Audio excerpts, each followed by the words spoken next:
नमस्कार, आप देख रहे हैं 9 भारत समाचार। नमस्कार, आप देख रहे हैं नवभारत समाचार। मैं हूं नेहा राठी। आइए देखते हैं आज की बड़ी खबर। भाकपा पार्टी पिछले 100 वर्षों से गरीबों के कल्याण के लिए संघर्ष कर रही और इन उत्सवों का भव्य आयोजन करेगी। पार्टी के राज्य सहायक सचिव तक्किल्लापल्ली श्रीनिवास राव ने कहा, भाकपा पार्टी की स्थापना शताब्दी वर्ष के अवसर पर खम्मम में आयोजित होने वाली विशाल जनसभा को सफल बनाने के लिए काला बस जटाला पूरे राज्य में अभियान चला रही। इसी कड़ी में भाकपा नेता टी श्रीनिवास राव, मेघला रवि, एस.के. बिशिमिया, शंकर प्रसाद, दांडू लक्ष्मण, पंचला रमेश ने वरंगल के पोचम मैदान में पहुंची बस जटाला में भाग लिया। इस अवसर पर बोलते हुए टी श्रीनिवास राव ने कहा कि भाकपा पार्टी पिछले 100 वर्षों से गरीबों के कल्याण के लिए संघर्ष कर रही और इन उत्सवों का भव्य आयोजन करेगी।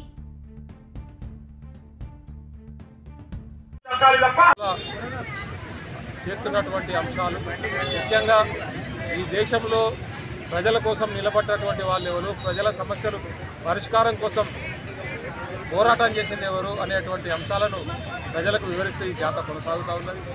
100 సంవత్సరాల ఉజ్వలమైనటువంటి చరిత్ర కలిగినటువంటి ఏకైక పార్టీ దేశం లోపల ఉన్నదంటే అది కేవలం భారత కమ్యూనిస్ట్ పార్టీ మాత్రమే.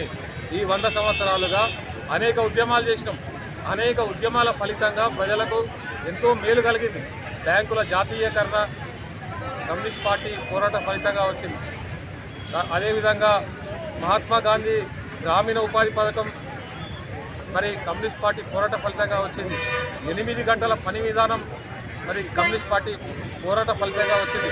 ఇలా చెప్పుకుంటా పోతే అనేక ఉద్యమాలు కమ్యూనిస్టు పార్టీ ఈ దేశం లోపల ప్రజలకు అండగా ఉండి మరి పోరాటం చేసింది. దున్నేవానికి భూమి కావాలని చెప్పి, ఇల్లు లేనటువంటి పేదలకు ఇల్లు కావాలని చెప్పి, ధరలు తగ్గించాలని చెప్పి, ఈ దేశం అభివృద్ధి కావాలంటే ఈ దేశం లోపల ఉద్యోగాలు రావాలని చెప్పి అనేకమైనటువంటి డిమాండ్ల సాధనకు ప్రజలకు అండగా నిలబడి 100 సంవత్సరాలుగా పోరాటం చేశాం. ఈ దేశం లోపల పేదవాడి రాజ్యం రావాలనేటువంటి ఏకైక లక్ష్యంతో ఈ పార్టీ ముందుకు పోతా ఉన్నది. ఈ దేశం లోపల కమ్యూనిస్టు పార్టీలు బలంగా ఉంటేనే పేదవాడికి రక్షణ. కమ్యూనిస్టు పార్టీల బలం అసెంబ్లీలో కానీ పార్లమెంట్లో కానీ బలం ఉంటేనే పేదవాడికి రక్షణ, పేదవాడి హక్కులను కాపాడబడతాయి. గతంలో కూడా మనం చూసాము. అందుకనే ఈ దేశంలో ఉన్నటువంటి కమ్యూనిస్టు పార్టీలన్నీ ఐక్యమైతేనే మరి పేదవాడికి రక్షణ జరుగుతుంది.